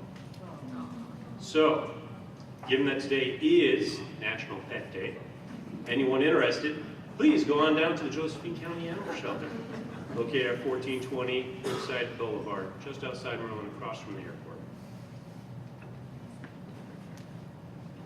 So this last year, for us, it really was a foundation building year. We reorganized our department. We rebalanced our management and supervisory staff to equal out the load. We built depth into our personnel structure so that we could absorb a hit when we lost personnel or when they were unavailable. We became fully staffed. We transitioned from being just over at 60% staffing, and as of 3 weeks ago, we were at 100%, which is a big milestone for us. We built on partnerships to include the provision of staff to support the solid waste program. That's a joint effort between community development, ourselves, legal, and the sheriff's department. We've also partnered with juvenile justice in the provision of nursing care, so we now provide all nursing services for juveniles that are housed in their facility. Additionally, we had shut down our home visit nursing program that helps new parents care for children and coordinate through a very complex medical system in our community when their children have complex medical homes. Looking to the future, we're going to do more of the same. We're a long way from being done with what we started out with last year, but we have more to do. So we'll be identifying a facility to hopefully begin the planning to transition into. We want to be more centralized and we want to be more available to the community that we serve. Improve vaccination rates. In 2017, we were identified as the lowest rates of vaccination in the state. In 2018, that became a big focus for us. We've seen improvements, but we want to get further ahead. Increased client outreach, particularly for WIC. There's a lot of people in this community who are needing support, particularly nutritional support, and we want to make sure we're reaching out to them in a way that is helpful to them. And finally, we'd like to see the implementation of a scientifically proven trap, neuter, and release program known as TNR. We want to move in that direction to begin addressing the feral cat problem that we see in this county. Now, because I want to end on a particularly positive note, I also want to give a shout out to the animal shelter and point out the animal release rates. In 2010, 3/4, almost 75% of animals that went into the Josephine County Animal Shelter we euthanized. Today, that number is just over 7%. We are above national standards, and that couldn't have been done without our partners, such as Shelter Friends, my predecessor, Diane Hoover, volunteers and employees who work tirelessly to support the animals we care for, leadership from our shelter supervisor, Laura Mills, and most importantly, I want to thank the residents of Josephine County because you supported the animal shelter levy, which is what made this possible. So thank you all very much. Please give yourself a round of applause.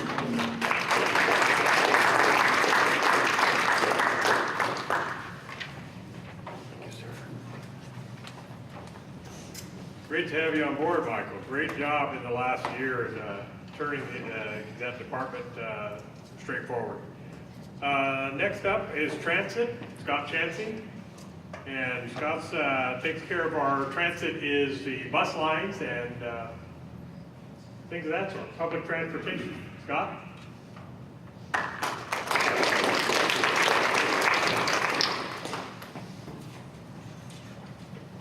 I'm Scott Chancey. So the transit department, we supply all the general public transit services in Josephine County. We do that through 3 different methods. So we have the fixed routes in town. We have the commuter routes which go to Cape Junction, Wolf Creek, as well as we also service Medford, even though that's not in Josephine County. And then the demand response service for people that are qualified. And demand response services, door-to-door service for people that can't use the fixed route. And we essentially go to the door of the residents and take them to the door of the destination. So this year, our ridership is up about 4% as compared to the prior year, and that's up 88% since 2010. So we're doing a lot better job with the services that we have.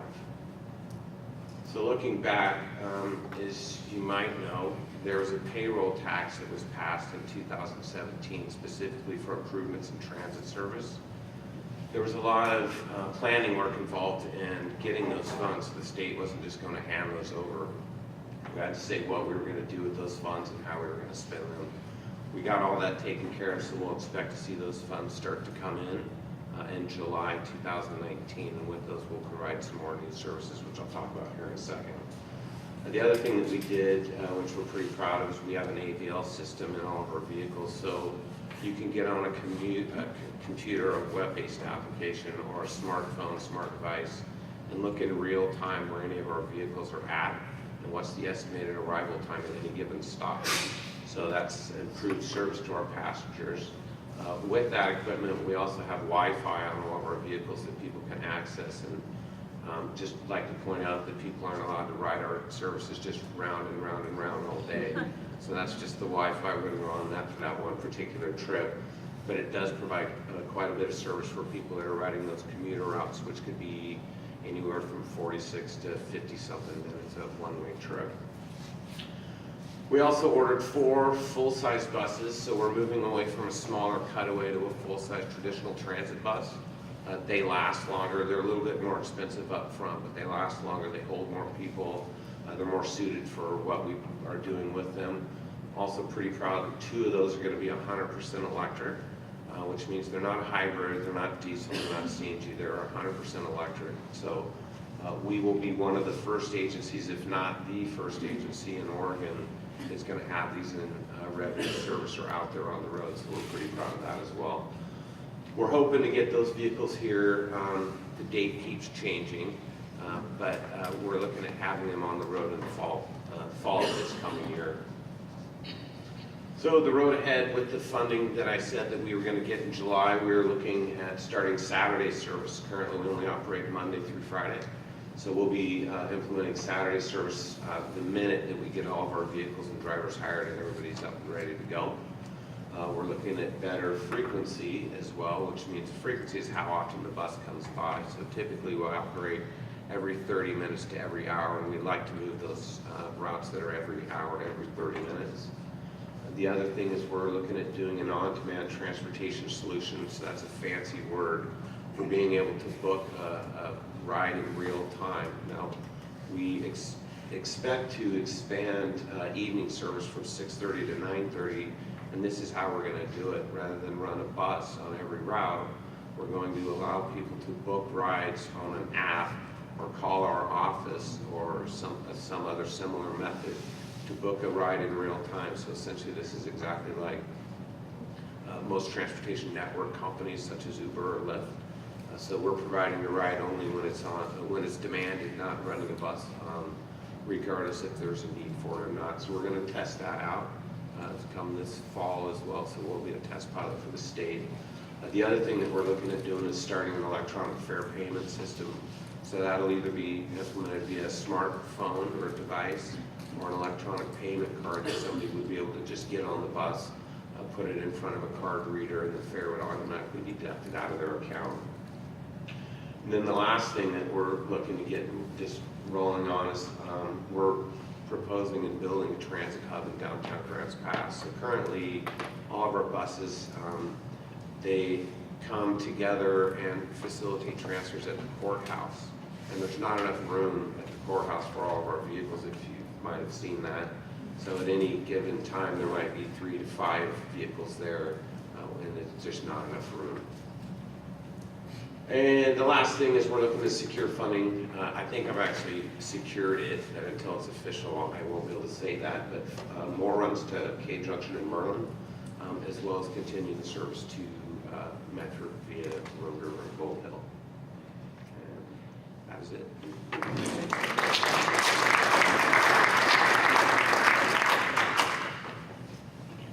Okay, next up is our Veteran Service Officer, who is near and dear to my heart, is Lisa Pickart. So Lisa? Thank you, Dan. Hello, and thank you all for coming. I have the honor of protecting the veterans in this community, and I'm going to tell you a little bit about what we do. I could stand up here and talk all day, as most people know. I'll try to make it short and sweet because we know that they save the best for last, right, Sarah? Awesome. There you go. So, the Josephine County Veterans Service Office protects veterans and their dependents' rights in the preparation, presentation, and prosecution of disability claims from the Veterans Benefit Administration. That is the main bulk of our job. We typically see 300 to 400 veterans a month. We're writing new claims on these veterans every day. We assist veterans in obtaining medical coverage through the Veterans Health Administration, along with assisting the payment routes now with the different types of coverages. And we also help the younger veterans just getting out and enroll with their GI Bills. We help them get started into school and help them mitigate any type of problems they have there. We have an exceptional work-study program for our student veterans, which really fosters a win-win scenario for the county and the veterans. This is the bulk of our job. Last year, we calculated a little under 9,000 veteran residents. Total federal dollars coming into the community supporting our veterans, $97 million as of last year. That number keeps going up on an annual basis. Of that, $56 million is directly related to compensation and pension claims and education benefits, which is our specialty. With new revenue from lottery dollars, we've been able to strengthen our outreach and workload and develop resiliency platforms for vulnerable veterans and their families. One of our biggest issues in Josephine County that we were seeing in 17 and 18, or actually throughout the U.S., is the suicide rate. And how we chose to mitigate that was to start resiliency programs. So when families are suffering a degree of separation or veterans are suffering from their disabilities, to get them reconnected to themselves and the community, we do that through resiliency programs. We have an agripreneur program that we wrote a grant from the U.S. Department of Agriculture and Oregon State University last year, which is helping veterans become farmers in our community. No, not pot farmers, we're talking vegetable farmers, seed farmers, grass, wheat farmers in our community. We have a very rich farming community, and they can make money doing that. We started a strong Healthy Families program. using a couple modalities to bring families together, enriching their lives for active exercise programs. And we also have, some of you may have seen us out there, a music program, the DD214s. It's a music, therapeutic music program for combat veterans, which has been extremely successful. So that was part of what we tried to mitigate last year and started these new programs. That's wonderful. We're helping build strong families in a healthy community. So marching forward with our full staff, we're now full staff. We have 4.7 or 4.5 FTE. We're gonna broaden our bandwidth for our outreach program and expand our footprint in the community. We're going to use social media. We got a couple pilot programs going on now to be able to reach veterans that are very vulnerable, and it'll be a win-win situation. I'm not going to let the cat out of the bag yet, but soon, that's coming down the pike. We're kind of, it's in the development stages right now, and so far what we're seeing is very positive. So we're going to be using social media technology to reach more veterans, to create a clear understanding of our program throughout the community. And we're going to continue to save lives by protecting veterans and their dependents through claims processing. Really, when we are able to stabilize funding for a veteran that is broken while he is, while he's reintegrating back into the community, and we can help him stabilize his funding so he can focus on job searches or his education and his family, it just pulls him and his family and the community back together. So that's really what we do, and we really support veterans and their families. So for us, the claiming process is most important, and there's so many changes going on there. The federal VA has completely changed the appellate process. There's new legislation coming down the pike right now. Hopefully by the end of the month, we'll bring a lot of money to Blue Water Navy veterans here pretty quickly. So paying attention to detail, intense training, and staff development is how we are able to really support the veteran, and that's what we're looking forward to this next year. And I thank you all for being here. And if you have any questions, our office hours, we have Monday walk-in at the bottom of the courthouse. You're more than welcome to come on in, and we'll explain in depth what we do. So thank you. You've got my sheet. I do. I'm sorry. Could have this tattooed on my wrist.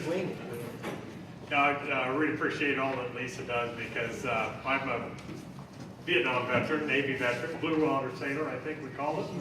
But next up, and saving the best for last, Sarah. Coming up is Sarah Garceau from Parks Division.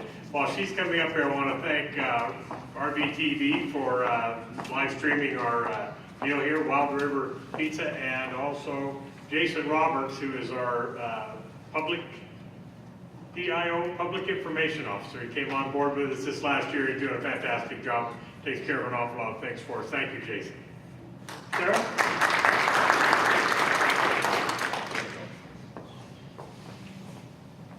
So hi everybody, thanks for hanging in to the end here. I'm Sarah Garceau, I'm the Parks Director, and I've been with the county for about 3.5 years now. I have the honor of heading parks, and I absolutely love my job. If you haven't been out to a park lately, go take a look around. We've had some real exciting things happen over the past few years, and a lot of improvements made in parks. So one of the things I like to always do is point out why are parks important. This is straight from the National Recreation and Parks Association. Just as water, sewer, and public safety are considered essential public services, parks are vitally important to establishing and maintaining the quality of life in a community, ensuring the health of families and youth, and contributing to the economic and environmental well-being of a community and region. Just as hard as you work, you should be playing just as hard, so get outdoors every once in a while. It's real good for your soul. We run a total of 20 locations across the county. We reach all the way from Lake Selmac. Tom Pierce is our far boundary that way, and then all the way up to Wolf Creek. I have some photos up here for you to see some of the beauty within our county. We have a total of 8 locations that you can camp at, a total of 16 boat ramps that we run, and we even manage the Granite Hill Cemetery. We have a total of 10.8 full-time employees, myself included, for all 20 locations. That is up from 6.8 employees 3 years ago, so we're happy to have that extra help on board. With that, we have 6 rangers in the field and 5 admin in the office, including myself. We have a total of 17 host families living in your parks, and we hire 12 seasonal employees during the summer to help us out.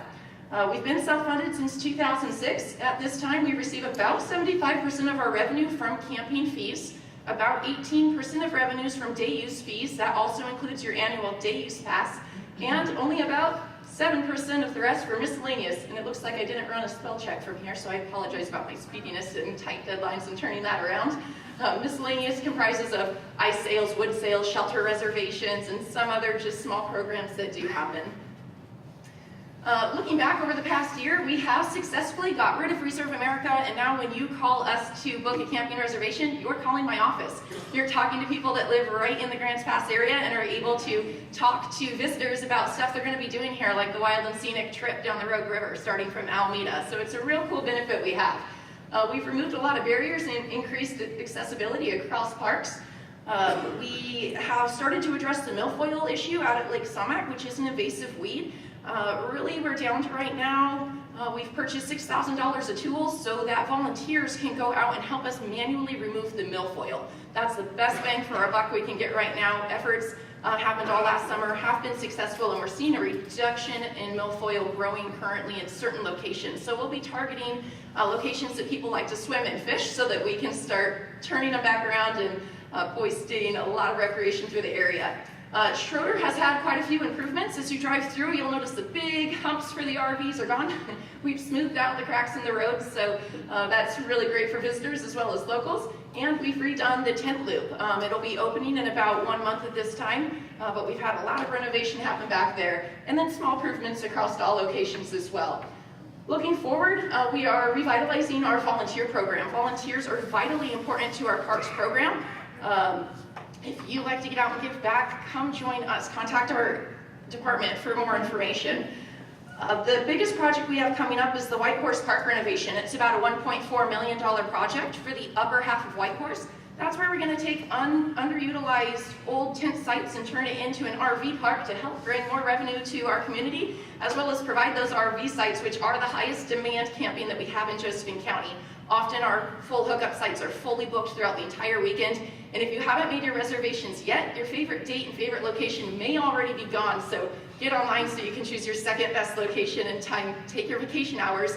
A lot of Americans leave their PTO hours on the books every year. Don't be that person, and if you're retired, make the best out of the time that you have. We also have the Wolf Creek footbridge that is going to be repaired, and vault toilets out there that are going to be replaced. We plan to improve walking trails, which is one of the highest requested things from the public through surveys that we've taken.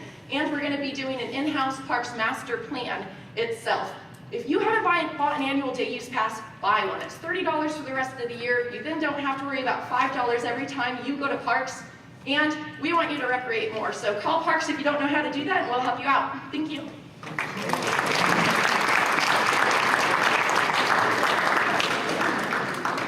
I'm out of breath. Holy cow. That's a lot of information jammed into one. Thank you very much, Sarah. What a dynamic individual. So head up our Parks Division. I'm going to turn this over to Chairman of the Board, Lily Morgan.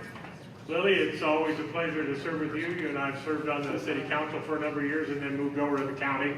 And it's a delight to have her on board. I'm glad she's chairman this year. So I'm going to turn it over to you to wrap this up.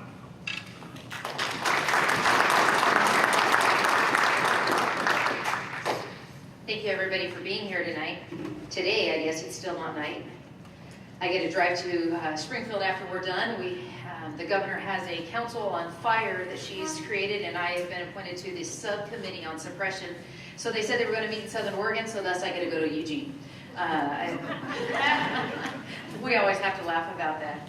As you know, our three commissioners, Darren Fowler, Dan DeYoung, and myself, are happy to serve you in our community. And essentially what we do is threefold. We have the three branches of government in one at the county level. We do county administration, where we supervise the departments and the general county services. We are legislative in that we can enact ordinance and different regulations in the county. And we're quasi-judicial. There's land use hearings and different appeals that will go through departments that come to us as a quasi-judicial board. Separately, we also wear another hat where we are the board for the 4-H Extension Service, and even next week we have a meeting, and so we operate as their board and budget committee as well.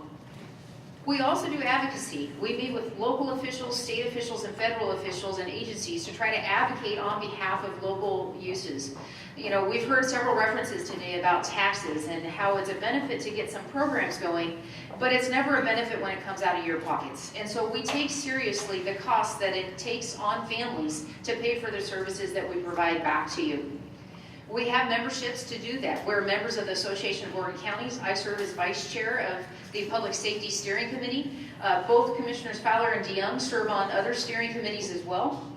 I'm also vice chair of the National Association of Counties Technology and Telecommunications Steering Committee. We're really focusing on trying to get broadband internet services to all the rural areas so that we can have equal footing with large cities for providing business competition and services throughout the rural areas.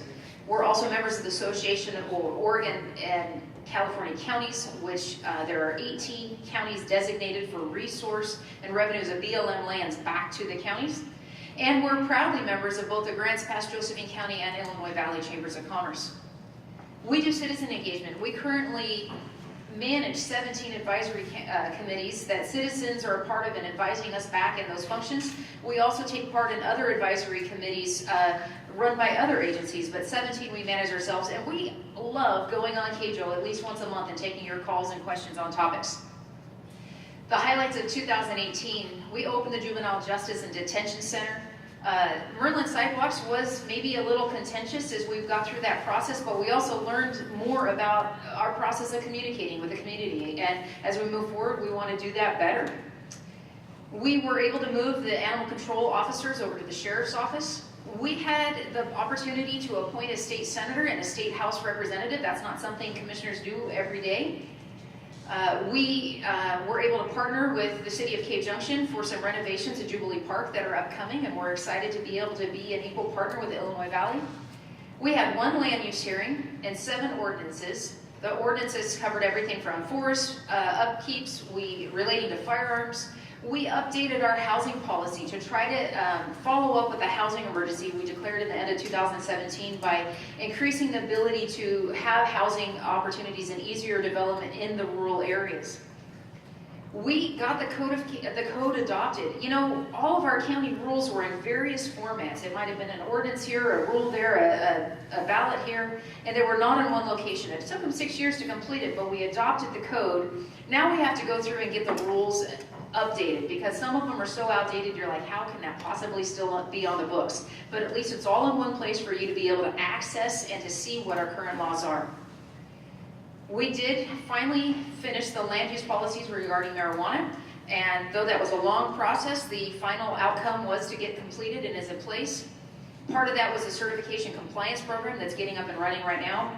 And we also tackled on the smart meter utility choice. And what the outcome of that is that there's new policies in place that Josephine County, we stood up, and now statewide they're going to get a benefit of the lower opt-out fee and some options there. It's still in process with our lawsuit. It hasn't completed, but we are seeing a benefit that is going to statewide that's not just affecting Josephine County.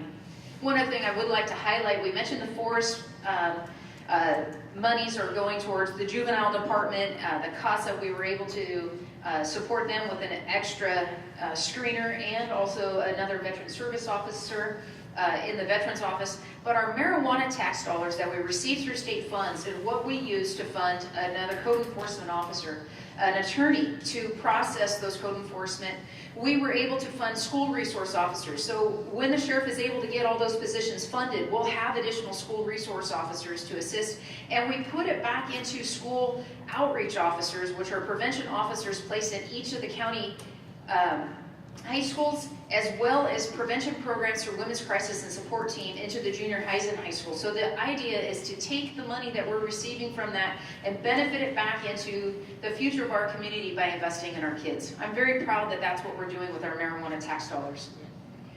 Of course, you know 2018 had the fires that affected both the Granite Creek area, I might have that name wrong, I was trying to remember. It's amazing how 6 months you forget everything. The Taylor Creek, the Klondike, and the Hugo fires. Out of that, and what we saw out of daily cooperator meetings and weekly community meetings, is that we really need to help our community engage in a way that each individual is prepared. We as county government will not be able to get to you in an emergency. And our 3 top emergencies we're likely to incur are actually flooding, which we've seen some of that right now. Severe weather. Look at the snowstorms that hit and the impact on Douglas and Lane counties this year. And the last one is fires. So even though earthquakes is what everybody hears about with Cascadia, it's those other events that we're more likely to deal with. And if you're prepared for those, you'll be able to survive Cascadia. But we realize we need to empower you as our citizens to be prepared, to not just survive 3 days, 2 weeks, or whatever that is, but we need you to be able to reach out for your family, your neighbors, and work together, because that's how we're going to survive and be resilient. So we hired an outreach coordinator. We have an assistant manager now, and our whole goal is that Josephine County is prepared as can be and can be resilient in any emergency that we face, because we're pretty amazing and we want to, survive anything. Out of that as well, we realized the impact on getting information to you clearly. We're upgrading a website. We hired a public information officer. And all of this came out because we realized just how difficult it was to get you the information through those fire seasons, and we want to be responsive. And so, yes, it was general fund dollars that are funding this, but we realized just how sincerely needed it was that we are there for you guys. All right, so where we are right now, here's a kind of percentages of revenues by categories.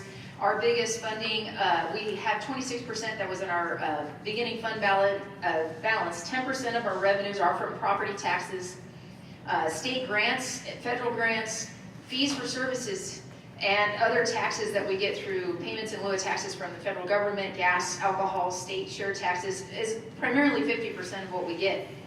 Where that goes from there is, oh, and my screen locked up on me, I had my cheat notes. So how we expend the money is primarily through dedicated funds. So you'll see special revenue is 23% of where we spend money. That is things like parks, building safety, fairgrounds, animal shelter control, the surveyor's office, and some of those that are dedicated funds that as we receive those monies, they have to be spent on those items.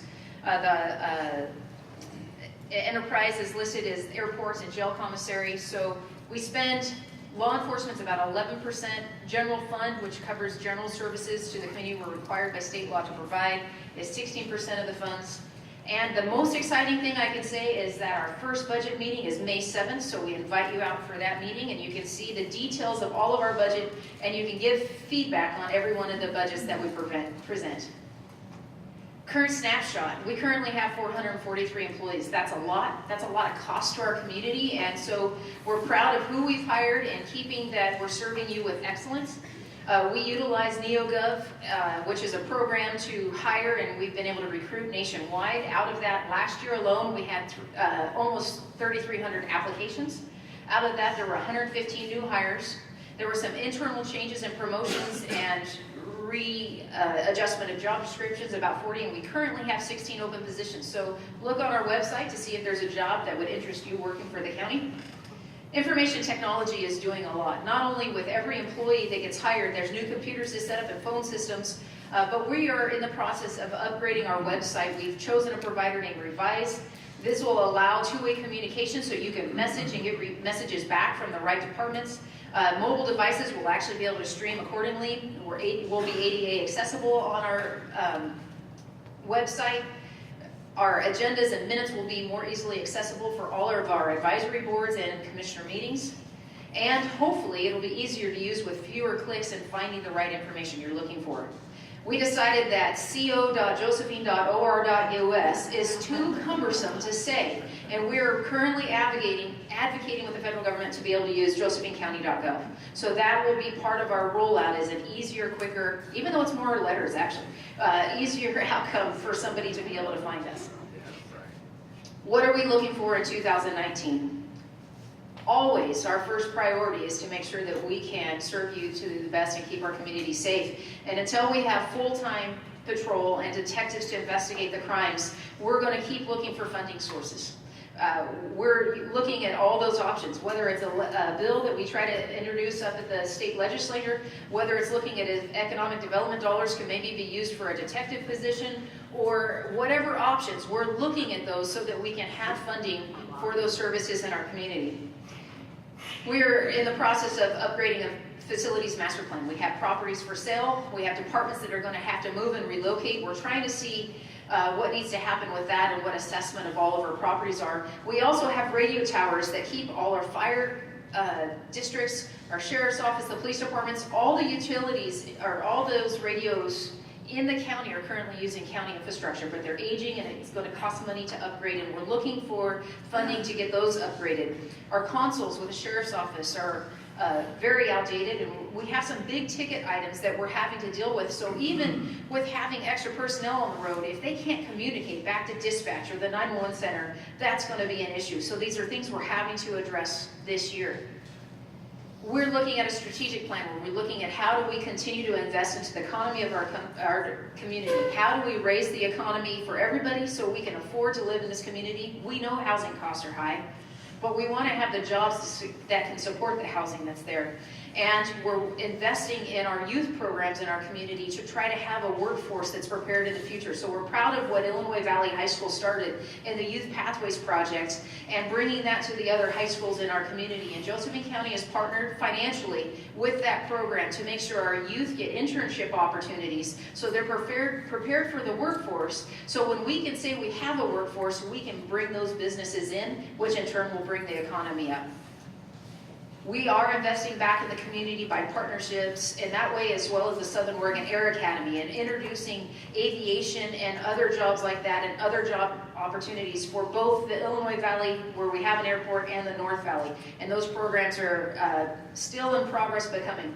We're going to be doing the plan and looking at what programs need consolidated or moved together. One of the ones we've talked about is Public Works, Building Safety, and Planning. That if they're all co-located with customer services, people don't have to run back and forth across town and getting the services and going back and forth over and over. So we're trying to improve our customer service in everything that we do. And then the continuity of operations. If there is an emergency, what are the essential services we have to provide? So that's one of the things that we want to get done this year. It's a lot to get done. We know that it takes money to do some of these things. We're trying to be as efficient with those monies as we can. We're going to continue to strive to find ways to provide that service to you, and always be mindful that it's your dollars that are paying for what we do in that service. So we always look forward to hearing from you on ways we can improve, and also in ways that we're doing it right so we know what to continue. So with that, I'm going to close and say thank you for being here. We are grateful for the Rogue Valley Association of Realtors that were willing to join us today. You guys have been a great partner and always keeping tabs and selling our county. And when people come in, that you guys are the ones telling the story. So thank you for being here today. Thank you, Wild River, for the services that you provided. Rogue Valley, RVTV, I never remember what it stands for. Thank you for your recording. And this will be the conclusion of the 2019 State of the County. Thank you.